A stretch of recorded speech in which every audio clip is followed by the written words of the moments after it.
Rocografía 2020. Vamos a hablar de dos generaciones de guitarristas que hoy a la distancia nos volaron la peluca, ¿no? De la misma manera, o sea, con el mismo efecto, tocando un mismo género, pero que dado al acceso a la información, y ahí un poco el eje de la columna, naturalmente por la época uno tuvo más visibilidad de otro. Y eso después las injusticias a veces del mundo del arte. Quizás la visibilidad se daba en un momento, creo, pre-internet, a lo que se vendiera, lo que era popular, lo que salía en el mainstream, ¿no? O sea, cómo llegabas ahí, pero llegabas con empujes, con acuerdos, con cosas de las discográficas, con cosas que no son nuevas, ¿no? Lo hemos hablado un poco también acá. El camino largo era casi imposible para la mayoría de los músicos, y menos para algunos géneros en particular. Y de ahí viene un tema que después por ahí lo podemos disparar para otra conversación, que es, che, bueno, no hay bandas, no hay rock, no hay esto, no hay lo otro.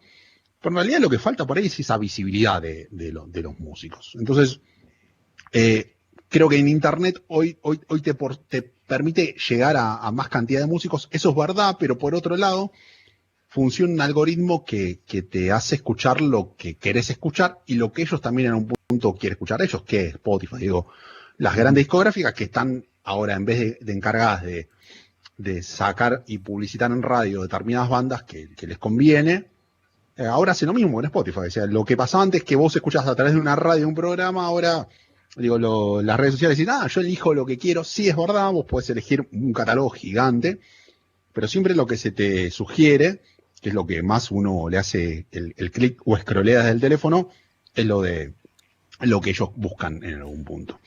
Entonces, digo, acá nos fuimos un poco más al futuro sobre el mundo de Internet, pero yendo al pasado, sobre todo la década del 70 y la década del 80, era mucho cómo se posicionaban determinadas bandas, determinados músicos.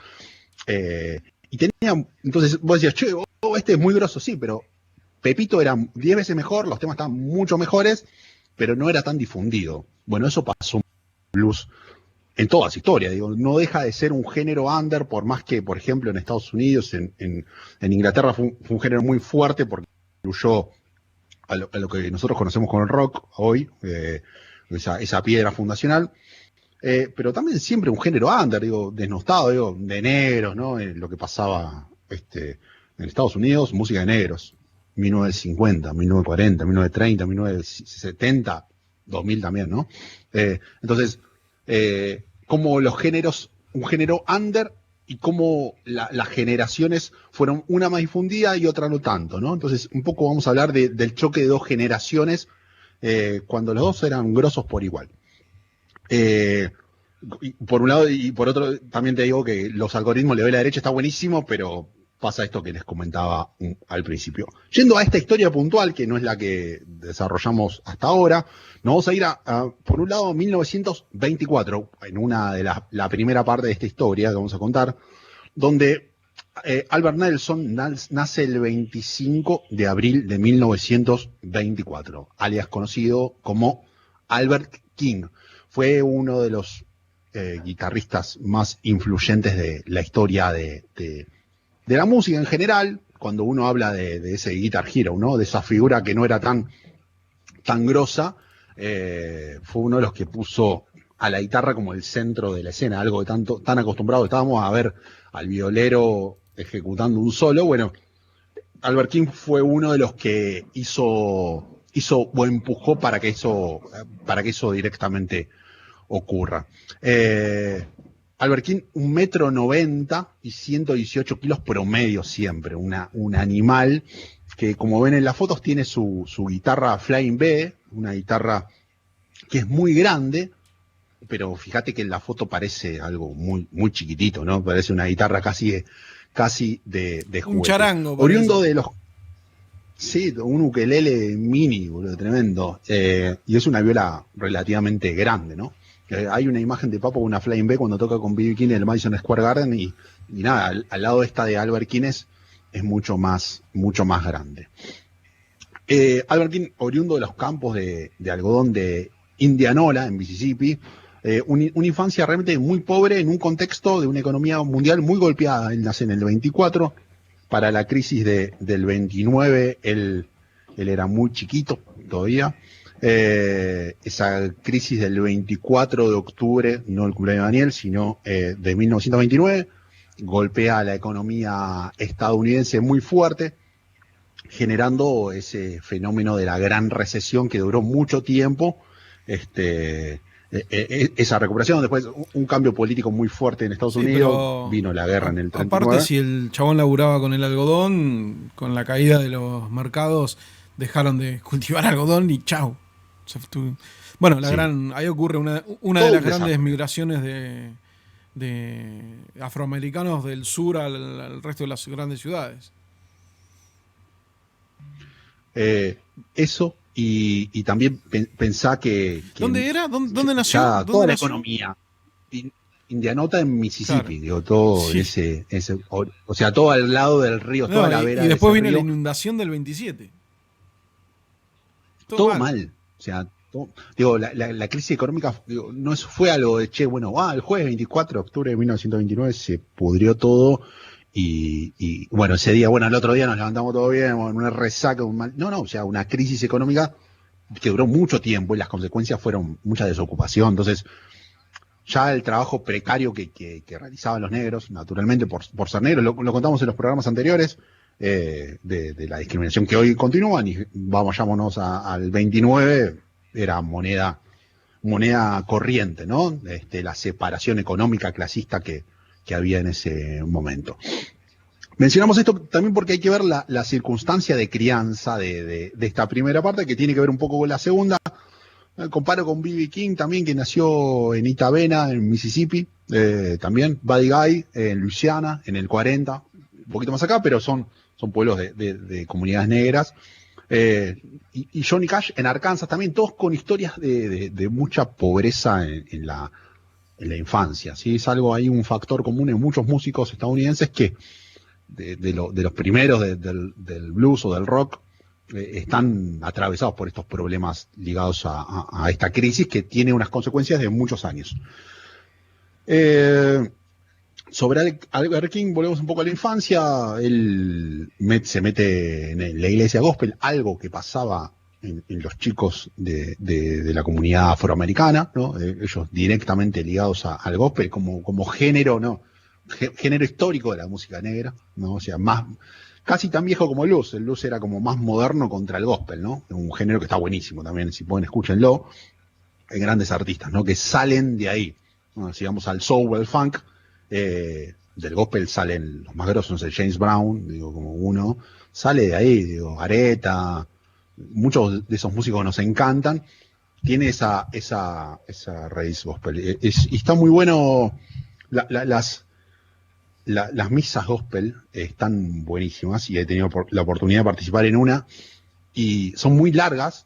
O sea, y medio cuando vas, no puedes ir, o sea, cierran la puerta y estás ahí hasta que te la tenés que fumar toda. Y estaba buenísimo, porque estábamos como muy acostumbrados a las misas de la Iglesia Católica, nosotros en la mayoría, por nuestra infancia, por nuestra vida. Y esto es otra cosa, estos hablan de, che, Pepito se sacó un 9 en matemática, o le fue muy bien, venía mal con las materias, y a los chicos, y cómo ellos celebran eso, y con música cantando. Y está buenísimo, aparte de la música, es la música que a nosotros nos gusta, es como distinto a nosotros, y nos gusta porque la música es algo que está muy ligada a lo que nos interesa a nosotros. Después hay bandas zarpadísimas de música gospel, y es un género que se sigue manteniendo vivo, saliendo de la cuestión ligada a la creencia y a lo religioso, que es su base para todo, ¿no? Decíamos que Albert King se ligó mucho a la música desde el gospel, y vio a su padre como un tipo que tocaba siempre la guitarra permanentemente. Entonces ahí esa forma de tocar la guitarra. Un zurdo tocando guitarra en la década del 20, imposible guitarra para zurdos, no había. Recuerden que escribir con la zurda se corregía en los colegios. No sé, acá en Argentina también pasó. Recuerdo a padres o abuelos que contaban que si vos querías con la zurda, te te enseñan a escribir por la derecha por una desviación del cerebro. O sea, es algo que uno no lo puede entender, pero ocurre a día con materias o prácticas para que vos aprendas a escribir con la derecha. Ya Martín. Martincito. ¿Vos, Martín, cómo sos zurdo? No sé. Sí, esa es la zurda. Es la zurda. Claro. Sí, para algunas cosas sí, para otras no. Una cagada. Ok. ¿Y te obligaban también? No. Como era horrible con las dos, bueno, elegí. Bueno, pero 1920 y pico contra 1989-90 hay una diferencia sí, eso ocurría antes. generacional. Pero algo que ocurría en Argentina. Entonces, también piénselo. Entonces, él aprendió a tocar también con las cuerdas como estaban. Digo, no. La encordada no se da vuelta para el zurdo, ¿no? Entonces, las cuerdas iban de una sola manera. La primera abajo, y bueno, vos la tenés que tener arriba. Si lo das vuelta, tenés que tener la primera arriba, o sea, y la sexta abajo. Y tenés ¿Cuántos hay, Pablo, si sabés, capaz en el blues o en la historia, que toquen no zurdos, sino con esa forma de tocar con las guitarras sin dar la vuelta? Porque imagino ya tocar al revés, siendo zurdo o queriendo aprender, me resultaría imposible, ¿no? Pero con las cuerdas tal cual están en la guitarra, una locura. Más para la época. Hendrix tocó así. Y hay un músico que me gusta muchísimo, que lo vimos con mi papá el año pasado en el Crossroad, que es Doyle Branham. Es un chabón que toca mucho con Clapton, tocó con Roger Waters, un crack, un músico de soul zarpado. Y es zurdo y toca con las cuerdas invertidas. O sea, ya es una persona de 50 pirulos. Ya cuando él era chico veía guitarra para zurdos. Entonces, no había esa necesidad. Y él toca con las cuerdas invertidas como pasaba hace mucho tiempo. Qué bárbaro. Tiene vos podés conseguir otros sonidos con la guitarra, con las cuerdas invertidas. O sea, naturalmente la mano hace otro ejercicio diferente. Entonces tenés por ejemplo, otro vibrato diferente, la estirada, la famosa estirada, que es para abajo en vez de ser para arriba. Entonces, es diferente. Entonces, el tipo practicó para poder tocar con las cuerdas. O sea, seguramente aprendió así.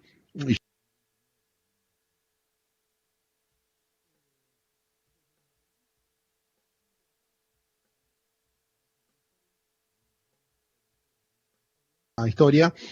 Pegamos un salto en el tiempo, nos venimos un poco más acá, a otra generación ya directamente. Nos vamos a ir al 3 de octubre de 1954, momento del nacimiento del gran Stephen Ray Vaughan en Dallas, Texas, ya en el desierto, ¿no? En el desierto texano, saliendo de esa orilla del Mississippi, pero no tan lejos. O sea, es lejos porque es un país muy grande, pero no, comparativamente no es que está en la costa de Los Ángeles. El hermano menor de Jimmy Vaughan, ¿no? Lo hablamos así porque Jimmy es una gran influencia para él, solamente con 3 años de separación. Con una infancia también muy dura, o sea, no tanto desde lo pobre, un padre que era obrero, de esos obreros que tenían trabajos en varios estados, entonces tenían que ir mudándose con la familia permanentemente. Y también un tipo que había estado enlistado en la Marina en la Segunda Guerra Mundial, lo cual hablamos de si vieron The Wall y vieron muchas películas como Apocalipsis Now, por ejemplo, las consecuencias de la guerra, en este caso Vietnam, pero de la Segunda Guerra siempre hay muchas cuestiones ligadas a lo psicológico, en Afganistán hay mucho material sobre eso, y el padre de Vaughan no estaba exento de esa realidad de complejo, de locura, de adicción al alcohol, producto de haber atravesado momentos traumáticos como la guerra. Entonces tenía una relación con su familia muy dura. Era golpeador, bebedor, los cagaba trompadas, los azotaba.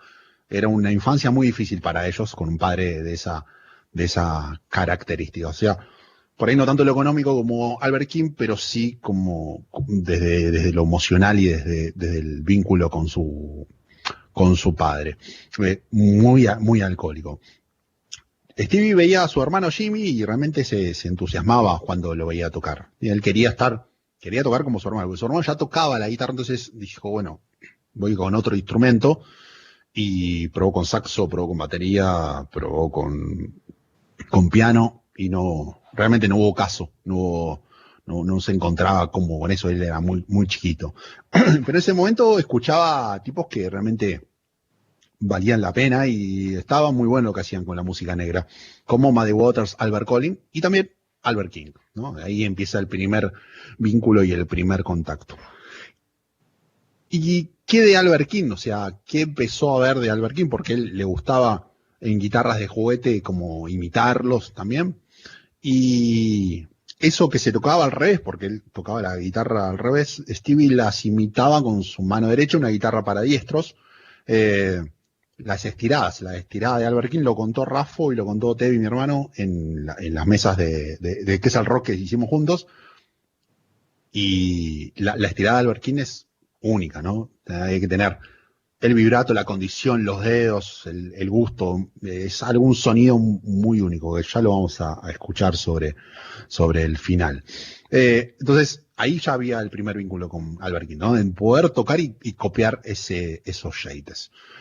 Había una admiración muy fuerte. Él sacaba cosas también de Timo Walker, como contaba también Raffo.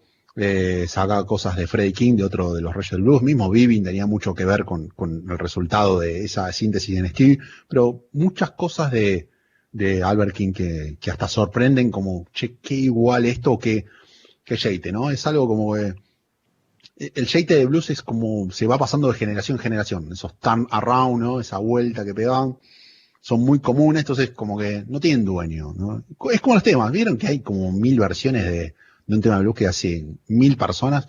Y el tema por ahí, no sé, de Muddy Waters, pero hizo todo el mundo, hasta los Stones, digo, de Slash, cualquiera.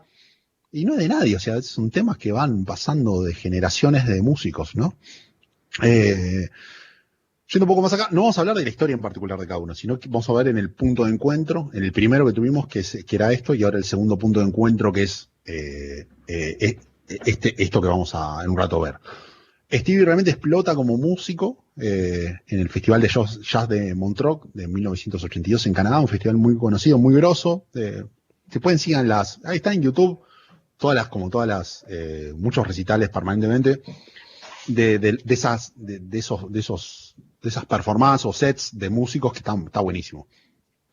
En el 82 arranca Stevie, no sé, hace esa versión de Voodoo Child de Hendrix, ¿no? Incendiando todo. O sea, piensen que Hendrix murió en el 70 y como, che, murió Hendrix, su música por siempre. Y arranca un pibe que con 26 años empieza a tomar la guitarra al revés, le da con toda la Fender. Entonces ya es como que hizo una explosión, un festival de jazz, no de tanto blues. Entonces llamó muchísimo la atención.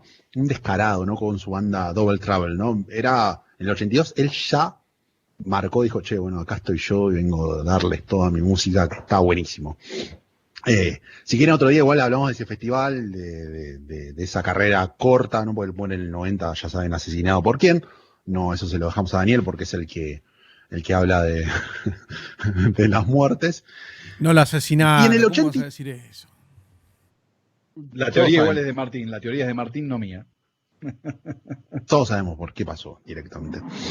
Y en el 83 lo suicidaron. Hay un encuentro de esta primera historia y esta segunda historia donde realmente se produce un encuentro interesante. Hablando de Montreux en Canadá, a la televisión de Toronto, de Canadá, se le ocurrió hacer una especie de in-session una sesión en vivo, ¿no? De estos dos músicos. Juntarlos a tocar algo que tiene blues, que es mucho de esa zapada, ¿no? Pero con las canciones un poco ensayadas y hacer algo para televisión. Que nunca salió. Nunca. No es que, bueno, sí va a estar Stevie, y lo vamos a ver. Pongamos el canal 13, el canal 15 que va a aparecer. No salió nunca a ningún lado. ¿Colgaron? Sí, colgaron. Sí. Igual. Tremendo. Aparte, con una calidad bastante buena. Claro. Bien de los 80, bien de televisión. Digo, siempre las bandas, siempre mi viejo me dice, las bandas en televisión no suenan bien. Y no suenan bien. No sé, visto programas de festivales, todo, y la tele suena como el orto, ¿no? Horrible. Muy comprimida, claro. Sí, qué sé yo, hubo mejoras tecnológicas definitivamente, pero no es lo mismo, o sea, no sé, estamos como muy mal acostumbrados a escucharlo bien, que que escuchar mal en televisión, pero de a poco nos podemos también acostumbrar a escuchar mal. Bien dicho, el 6 de diciembre de 1983, Stevie con 29 y Albert King con 60 años, 2 generaciones de músicos. Ahí si querés, Martín, dale play al video y contanos cuando está al aire. Se juntaron para hacer una sesión de varios temas que mezclaron entre sí, digo. Ahí lo vemos. Medio que Stevie, perfecto, mientras hace esta versión de Born on the Backside de Albert King, Stevie, que che, estoy con mi maestro, es como que si viniera, no sé, Lalo Mira acá, ¿no? Sentarse con nosotros, un maestro de radio, bueno, algo por el estilo, es como que, o Alfredo Rosso dice, ay, boludo, bueno, estoy con él, pero no me achico un poco, no me achico nada, y le doy para adelante. Y eso fue lo que hicieron en esta sesión zarpada realmente. ¿Qué es lo que rescato de esa sesión? Me parece que hay una camaradería muy grosa y se ve ese respeto entre los dos. Ya Stevie había explotado hace un año nomás, era muy chico, pero no se le achica en ningún momento. Digo, es difícil estar con una de las leyendas de la guitarra enfrente y tocar, ¿no? Y lo que yo quería como rescatar es que Stevie para el pueblo, para lo internacional, es como uno de los héroes de la guitarra más importantes, pero el aporte que le hace Albert King como impulsor de poner a tipos como Stevie, como Clapton, un montón ahí arriba, fue fundamental y no tan reconocido. ¿Por qué? Por ese acceso, digo, a la información, al material, no saberlo, digo, al ser siempre under, ¿no? Siempre a los músicos negros les costó muchísimo esto. ¿Se acuerdan lo que nos contaba Gastón Marchesani, digo, que con uno de los músicos de los Blues Brothers, digo, tipos bastante humildes que no son estrellas de rock, digo, no son tipos de camarines grosos, no están más tirados a tipos que van y asesinan a otro en un bar, como contó Gastón, que realmente eso, digo, no son tan estrellas. Por ahí algunos sí, pero les costó ese reconocimiento un poco más fines de los 80, principios de los 90, como algo muy grosso. Está el video de los Rolling Stones cuando van a tocar con Muddy Waters en Nueva York, no sé si es Nueva York, no sé qué parte de la gira, que se suben a tocar con él, y Muddy Waters está tocando en un bar, no está tocando en un, no sé, en el estadio, o ni siquiera en un teatro, está tocando en un bar, y es Muddy Waters en los 80, una leyenda del blues. Bueno, creo que también le pasó eso, ¿no? Entonces, bien, enhorabuena, la visibilidad de Vaughan hizo que Vaughan, como muchos de los 80, esa generación mostró un poco más el género y lo hizo un poquito más conocido. Después, mejores y peores están cada uno y en el gusto de cada uno de ustedes, pero creo que esa diferencia, lamentablemente, ojalá hubieran sido un poco más visibles. Quizás tecnológicamente no se podía para que Albert King en los 50 sea tan visible, porque no había televisión, no había internet, no había nada, pero como también decís, che, los 3 mejores violeros, y por ahí no te pones a pensar en Albert King, ¿no? Porque es uno de los y sí, es un tipo de blues, pues muy importante todo, pero a mí no, ahí sí no te marcó porque no te lo dieron para que te marque. Entonces también esa cuestión injusta que nada, queríamos traer acá. El punto de encuentro es este In Session de 1983, que sale publicado recién en 1999, o sea, fíjense la diferencia, ya los dos finados, Vaughan en el 90 y Albert King en el 92. Un session que está buenísimo, suena bastante bien, está en vivo en YouTube para poder verlo. Y acá nos vamos a ir con este Pride and Joy, donde tienen un tema de Stevie, la banda de Albert King toca los temas de Stevie, porque no son los Double Trouble, y Albert King la pasa de 10. Y está buenísimo como Rocografía 2020.